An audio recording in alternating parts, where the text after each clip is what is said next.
Hello, and welcome to the pharmaphorum podcast. My name is Eloise McClellan, and I'm the editor of pharmaphorum's Deep Dive magazine. This episode is the second of an occasional series on patient engagement, led by clinician, consultant, and patient advocate Mark Duman. Here, he talks to Johnson & Johnson Global Patient Engagement Leader Catherine Caparella, Novartis Head of Patient Engagement Mark Batin, and Astellas Pharma Senior Vice President and Head of Patient Centricity Anthony Yanni. You can find more details of this episode, including a download link for the podcast and information about other instalments in the series, at pharmaphorum.com/podcast. The pharmaphorum podcast is also available on iTunes, Spotify, Acast, Stitcher, and Podbean. To find and subscribe, just search for the pharmaphorum.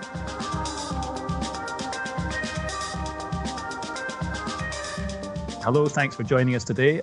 My name is Mark Duman. I'm a good old pharmacist by profession, but no longer by practice. I've spent the last 30 odd years in the wonderful world of patient engagement, which is what we're going to look at today and discuss with our fantastic guests, who I'm really delighted have joined us today.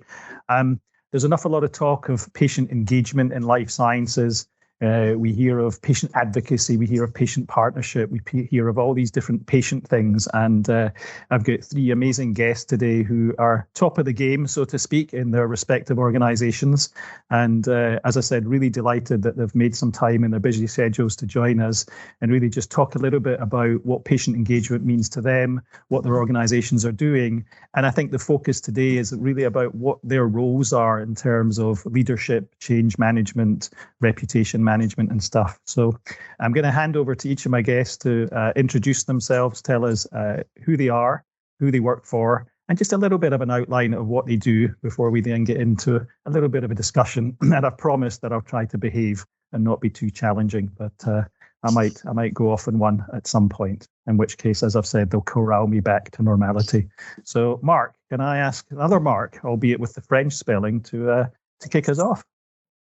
Sure, Mark. My name is Mark Boutin. I'm the head of patient engagement at Novartis. It's a relatively new function that's been created with a new strategy here at Novartis, and really have been focused on setting our vision, our ambitions, our strategy, and really being disciplined about where we can create impact. And I would say a whole lot of my work has been on stakeholder management. Fantastic. Thank you very much. That's a wonderful introduction. Catherine. I'm Catherine Caparella. I'm the Global Patient Engagement Leader for Johnson & Johnson. Previously, I was doing this role at Janssen in the pharmaceutical sector, and we've expanded the role to also include our device business. And my role is to lead change, to embed patient engagement as a way of working in our organization, and to make sure that we're incorporating patient perspectives from discovery all the way through post-marketing. So I would say it's a change leadership role for sure. Fantastic. Thank you very much indeed. And Anthony, last but definitely not least. It's just the spelling of your surname. I'm sure you get it all the time. Since I was 5. No worries at all. So hi, everyone. Great to be here. Thanks for inviting me. So I lead the patient centricity functions at Astellas. And my focus since I've been there is really in creating a couple of things. One, processes that allow us to engage, but also make the information that we gain from our partnership with patients actionable. So there's been a lot of infrastructure focus, changing how we can influence decisions through patient engagement. And then the second part is really focusing in on the culture so that we have some sustainability to the work that we're doing over a longer period of time rather than just over the short period. Fantastic. I'm just going to just go back to a thing that Catherine really piqued my interest with, which is that idea of sharing across divisions, because often, with large organizations, we have our devices and we have our consumer and we have our vaccines, and the roles sometimes sit within one part of it. Just that's been a new change. So moving from Janssen to J&J, what's been thinking about that? Because I think we offline talked a little bit about I, as a patient, which I am in addition to my professional capacity, don't really care as a person with diabetes whether I'm using a device from this division or a drug from another division. What motivated that change? I think that the processes and the tools and the systems that pharmaceutical divisions have been utilizing over the last several years can also be implemented in the device sector. So making sure that people are talking to patients early, that people understand what it's like to live with the conditions and what patients really want to change and what outcomes they're looking for. That way of operating needs to happen everywhere in the business, not only in pharmaceuticals. And do you think you're going to have to change your job title to include citizen or community engagement, because patient and consumer don't necessarily go hand in hand? I think the job title is secondary to everything else. It's the behavior that matters. Are we talking to patients early and often? Do we have a two-way dialogue? Are we incorporating direct patient perspectives into our strategies and decisions? That's what matters most. Fantastic. And Mark, just in Novartis, there's different bits of the Novartis business. Are you covering all of those, or are you specifically in pharma and on oncology? Where do you cover? So in this role, we cover all of Novartis. So that includes the pharmaceutical oncology business, but also the generics business. Okay. And does Novartis, forgive my lack of knowledge, do you still have a consumer business, or is that gone somewhere else? We no longer have a consumer business. Excellent. So you don't need to worry about patients and persons and all the rest of it. Okay, exactly. That's fantastic. So thank you for that. Often people say to me, oh, we don't need a head of global engagement, patient engagement, because we all do patient engagement. And I wonder, it's everybody's job. How would each of you respond to the idea that, patient engagement is what everybody does? We work in the industry. Patients are really fundamental to us. Anthony, you talked a little bit about changing things at Astellas. What's motivated some of the changes, you coming on board? Tell us a little bit about, where your thinking is at and where the organization's thinking is in terms of, yes, we need somebody to lead this and to drive it forward.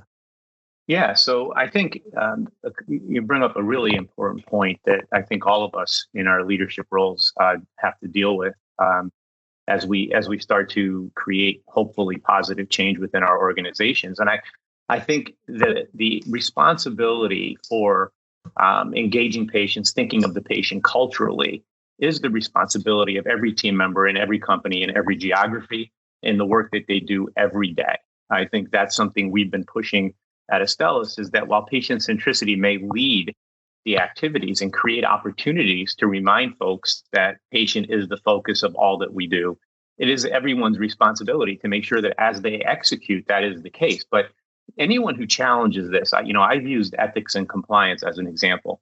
Ethics and compliance is a department, a division in almost every company, so that they can set out standards and expectations of behavior. But the actual act of ethics and compliance in our work is everyone's responsibility. So I liken patient centricity, patient engagement, whatever we call it within our companies, as the same thing. It does take a group, a division, a leader to help have the organization understand what it is and how it could be executed, because it's an incredibly new function. But at the end of the day, it is everyone's responsibility and it's our responsibility to make the organizations aware that everyone has the responsibility to think of the patient in all that we do. Okay. Catherine, how are you doing that at Janssen and now obviously broader at J&J? Are you sort of integrating that across all the geographies, all different departmental functions? You've talked about making sure it's both in the medicines making and medicines taking side of the businesses, or indeed the device side. What are you doing in terms of your role in making? Is it everybody's job too, or is it your main responsibility and people within your division or your directorate? We believe patient engagement is everybody's responsibility. And so my role has been to, and that of my team and partners, is make sure that it is happening in the different parts of the business. So whether it's people who are creating, their disease strategies, prioritize the pipeline, do they realize what patients want? Whether it's someone who's creating a target product profile, are they measuring the endpoints that matter to patients? If we're looking at drug delivery, what kind of drug delivery is going to be appropriate for a person living with a certain condition, meaning is it IV, is it oral, et cetera. And then, of course, clinical trial design. We routinely incorporate patients into clinical trial design. We track how often we're changing our clinical trial protocols as a result of that feedback.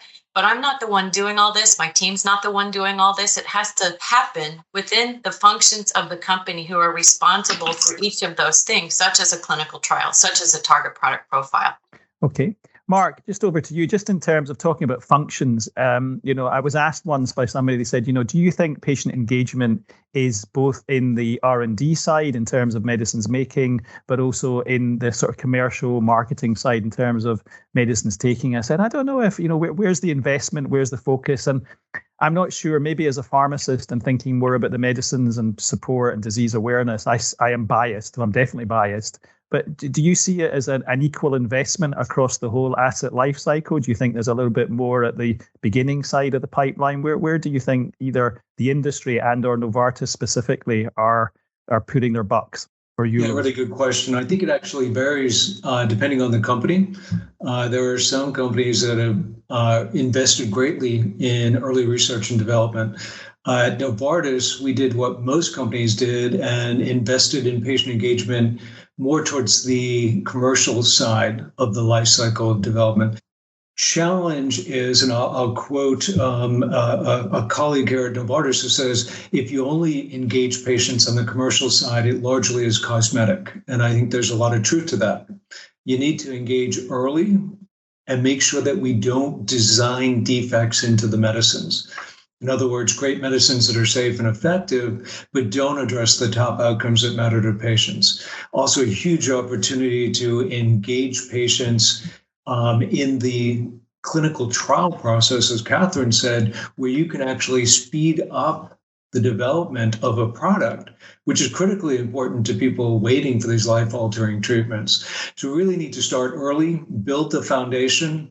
As you go into the development, you build the walls, you put the roof on, you do the finishing touches when you come into commercial, and that's where you can have the greatest impact. And just a question to all three of you, and I think it's maybe more applicable to Anthony, but I'm not sure. But where do you sit in that structure? So where do you report into? Do you report in? Each of you report into sort of the CEO or the global head, or are you sitting within communications? Are you sitting within medical affairs? And again, you guys may be all above those structures, which is fine. But I'm just in other companies, it feeds into a medical affairs function. It feeds into different things. Anthony, where do you sit in that sort of getting to the C-level type roles? Yeah, so we report into a member of the executive committee inside of Astellas, which is top 5 leaders, which is the particular role that I report into is the chief strategy officer, which spans discovery right through delivery. And our teams are, we have teams deployed in research and discovery and development and in delivery areas of the company. Brilliant. So, Catherine, with regard to sort of your reporting structures, we've heard with Anthony, it's into the CSO, the Chief Strategy Officer. How does it work at Janssen and now moving into Johnson & Johnson? Has there been a change across that? How's that worked? So I report into the office of our Chief Medical Officer, and I'm in an enterprise function. So the role of the Chief Medical Officer includes consumer, device, and pharmaceuticals. And that's across the whole asset life cycle. So that's R&D, commercial, everything. Well, the group is not doing work across all of those areas, but it is our job to influence patient engagement from discovery through post-marketing across the various sectors. Great. Okay. And Mark? I report into communications. A couple of thoughts I had as I'm listening to both Anthony and Catherine is we're all focused on enterprise-wide roles. And we're all focused on engaging all the different functions of the business. And I think that's key to success. When you look across people in these roles, the ones who tend to have the greatest impacts are the ones that are enterprise focused and integrating all the functions in the organization. I think it's a real key driver in success. If you're in a function that is not enterprise-wide, it becomes increasingly more difficult to create the kind of influence we're talking about. So that's a really interesting point, I think, about being enterprise-wide and making sure we have impact. How do each of you measure that impact? Is it in terms of corporate reputation? Is it in terms of better products? What are you looking? What are your KPIs and and impact measures around knowing that you're making a difference with patient impact? So, Catherine, we've been talking a little bit about the sort of leadership role and patient engagement, but it's not just that this has started. This has been going on for some time, and interested to know what you've been doing at J&J. I agree, Mark. I think in addition to leading change, I see change already happening. And for example, we've been routinely engaging patients in clinical trial design for the last 3 to 4 years, with over 3,700 patients and caregivers from 32 countries providing input across all disease areas into clinical trial design. So there's the patient voice program in place, and all of the trials that have gone through patient voice have made at least one change to the trial, and half of them have made a protocol change. So I see us transitioning from getting started to making this more systematic. I think that's amazing. It's a great example, and nice to see quantification as we discussed. There's a real issue about measurement and how we put some metrics around that. So that's great to hear. So I'm going to hear for the other people, but I think what I'd like to then focus a little bit is on, let's move from process and numbers of meetings and numbers of people we talk to trying to look at impact on device, on medicines, on improved healthcare, better healthcare systems, et cetera, because I think we are, having spent, like many of us, a long time in this, I think the question is, what is the ROI? I prefer to call it the return on engagement. So I think I might come back to that question in a minute, but Mark, can I hand over before asking and answering the same question? How are you guys looking at measurement? Sure. So we're looking at it in a very similar way to Catherine, measuring the different points of engagement. And in our organization, we've identified 5 points along the continuum of development where you have a set of specific activities, 5 to 8 activities. So first, you measure whether you're doing them. Second is you measure the quality of them. And then you move into outcomes and impact. So can we show that we're reducing amendments? Are we speeding up recruitment? Are we improving retention? Are we getting indicators that are important to patients into labeling? Are we bringing that into the delivery system so that somebody living with a disease can say, this product will address the outcome that matters to me? So a variety of different measurements in place. We're still pretty new, and I think this is a relatively nascent area of patient engagement, but a really, really critical one. And one thought I want to add to that is, I think we also need to look at some of those qualitative elements, especially if you're just in the early stages of setting up your patient engagement within an industry. And I call them the standing ovations.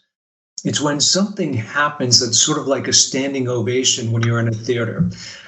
So a couple of examples are when the senior leadership team is speaking externally and they're communicating the patient engagement strategy.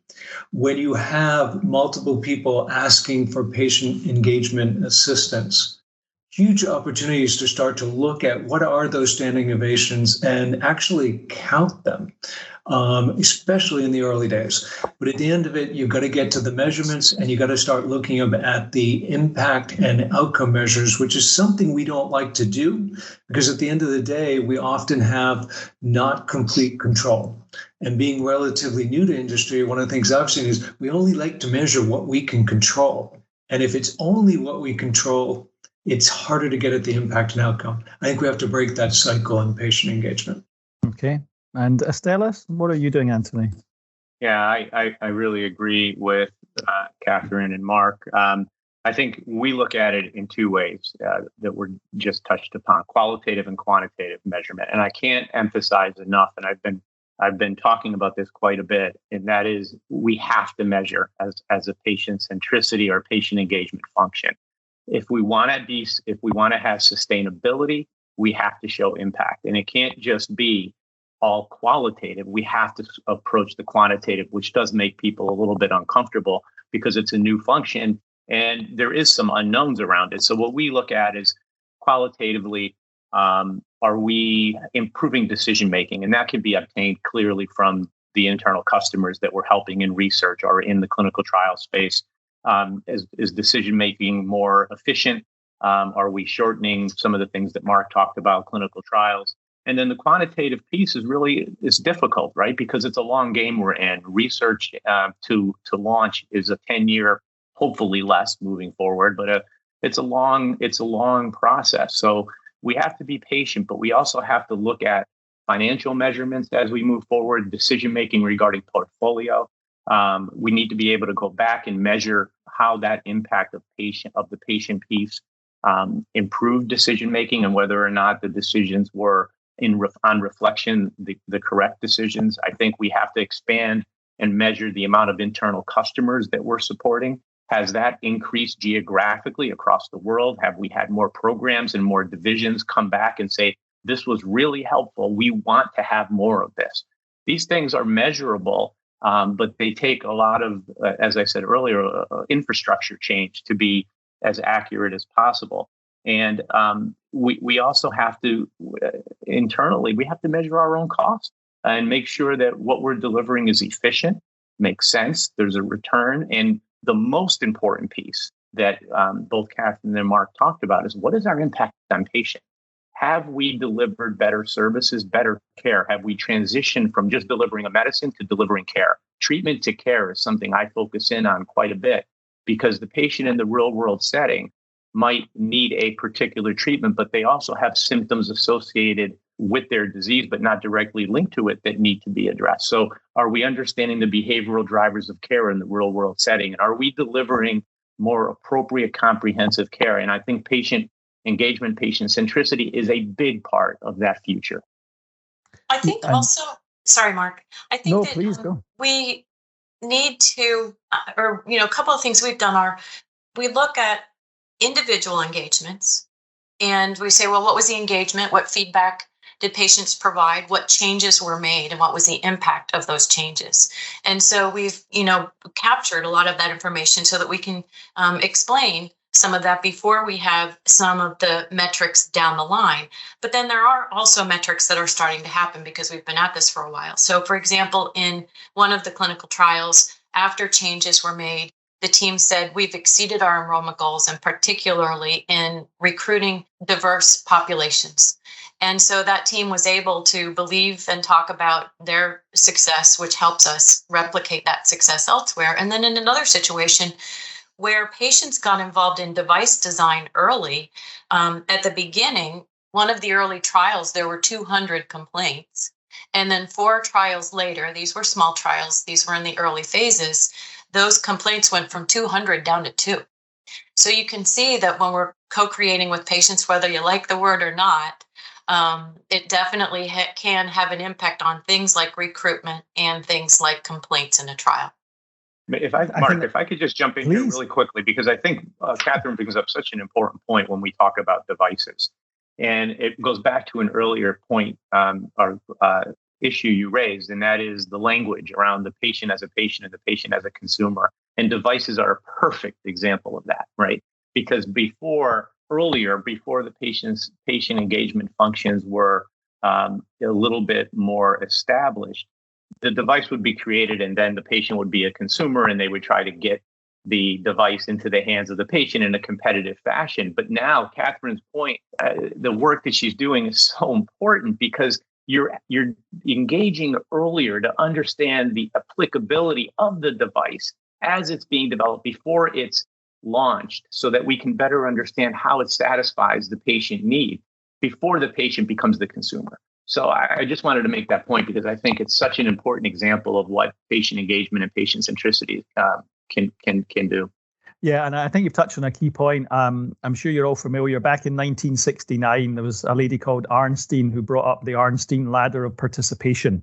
And she talked about that consultation is tokenistic. Here's the product, here's the device, here's the idea I have. What do you think about it, please?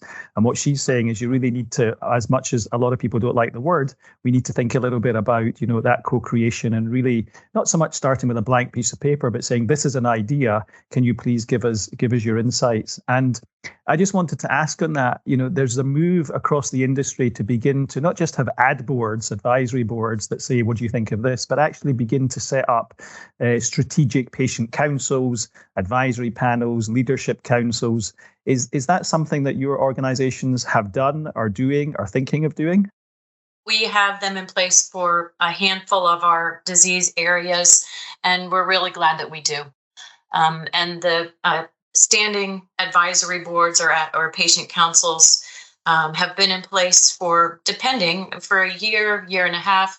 Some prior to COVID were able to meet about twice a year in person, and then remotely in between those in-person meetings. And they're set up to represent a specific therapeutic area. So there are different diseases within that therapeutic area that are represented on the patient council. And then each interaction has an agenda. They provide the feedback, and then the beginning of the next meeting talks about how that feedback was acted on or not. And it's really, I think, helpful to driving trust, to driving two-way dialogue. I think I really enjoy the opportunity to kind of work with people over time. Brilliant. And Astellas Novartis, are you involved in that sort of stuff as well? We have a number of them in play. One that's actually almost 10 years old. And again, find them extraordinarily valuable. But I would say they have limitations. They're an interesting methodology that can bring a lot of insights and information to a company, but you need to use mixed methodologies. I think we've all seen the biases that can come in a focus group or an ad board, and you've got to be careful with that. So I think really the methodology needs to be aligned with the question and answer that you're seeking. And more often than not, you need a set of mixed methodologies. So I think, yes, they're great, but I say yes and. Okay. And at Astellas, where are you? I mean, I think you're, Anthony, you're sort of, dare I say, new on the journey a little bit. Is that right? Or am I just, is that true? Well, at Astellas, we've been at this for about 2 years. Prior, I was at Sanofi for 10 in this space. So we do have a couple of different approaches. We have the patient, certainly the panels and the engagement activities over a long period of time. I do agree this has to be repetitive and continuous. It can't just be a singular activity. We also are in developing internal advisory boards as well, because I think engagement is a complicated thing when you start to talk about diversity across geographies. And it's often a very regional perspective.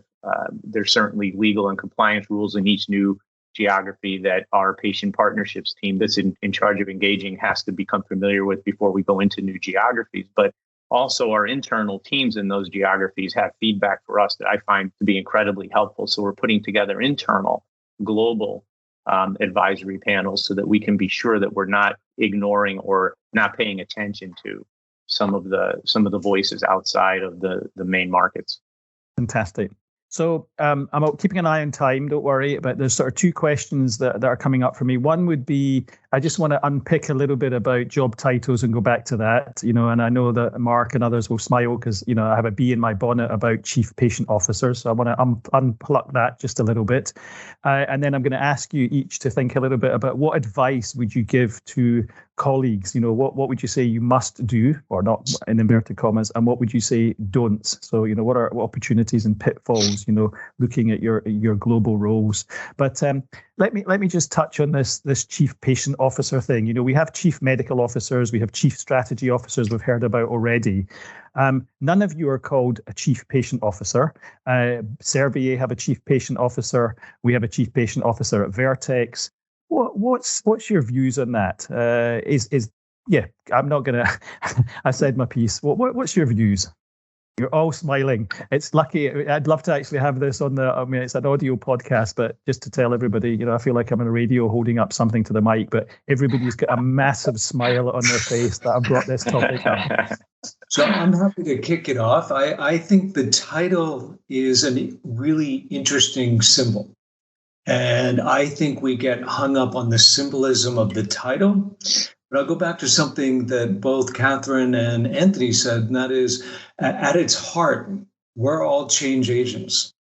This is a new discipline that is really relatively nascent within the biopharmaceutical sector.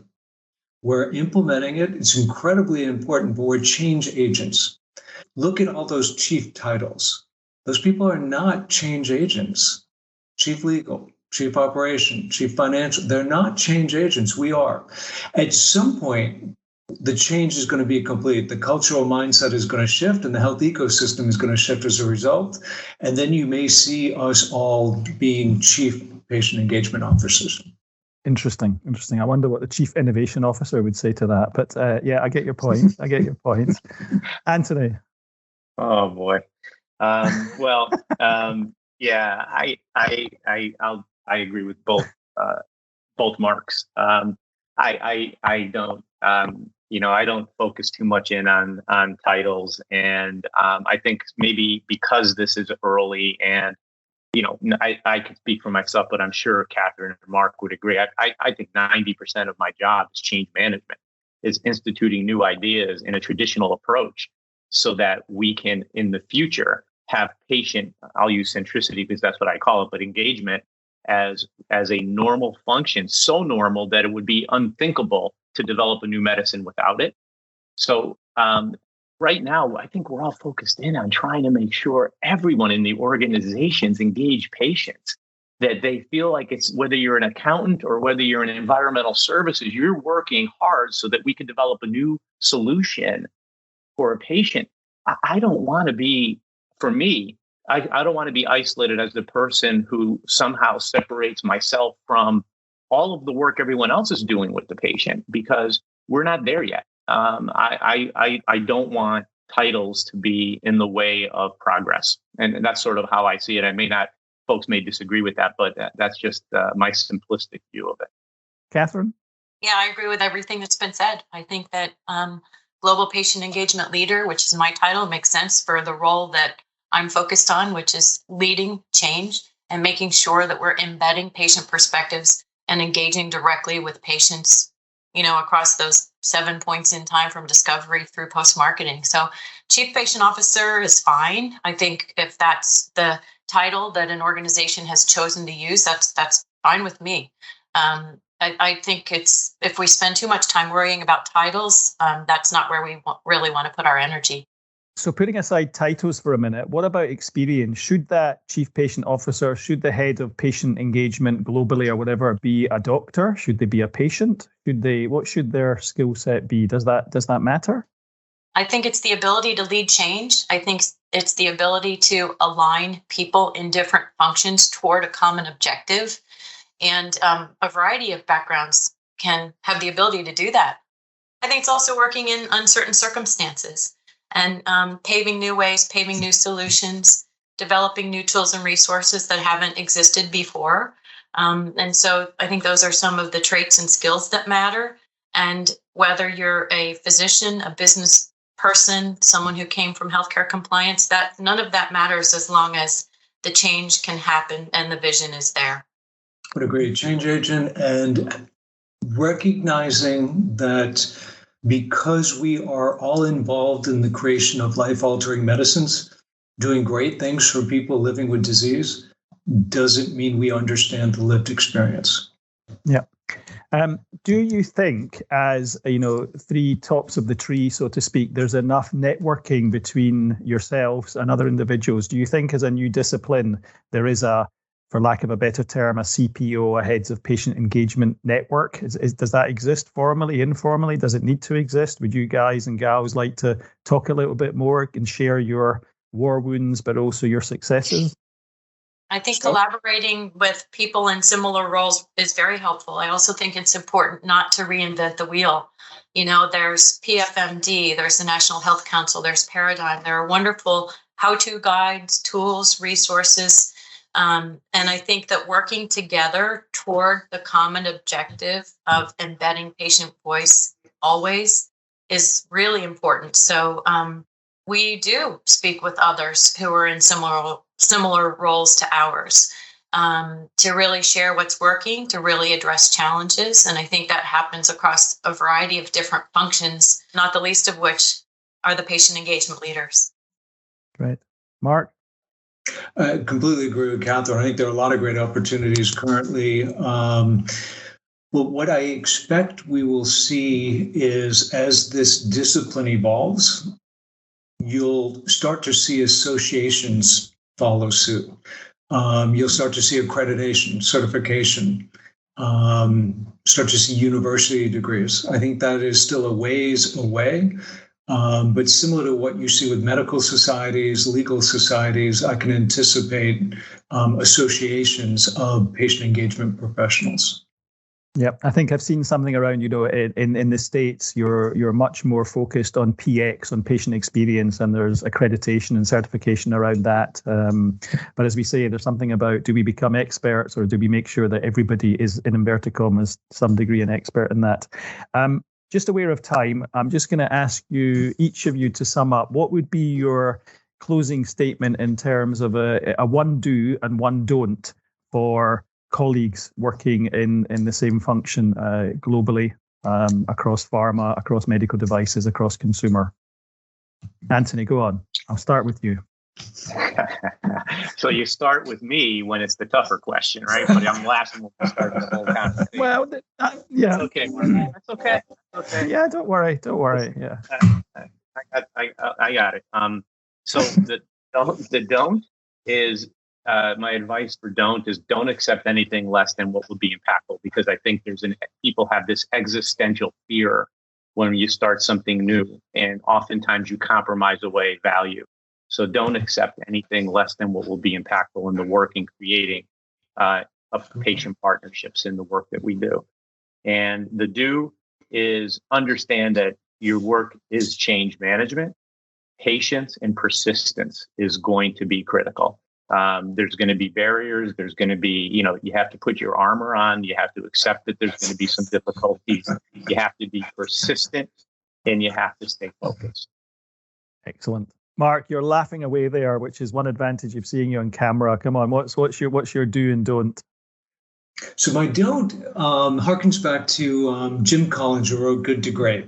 And years ago, I worked with him in the nonprofit patient space to do a similar version for the Philanthropic Society. And a key element was focus on what you are passionate about, what you can do better than anyone else, and where you have an economic engine to support it.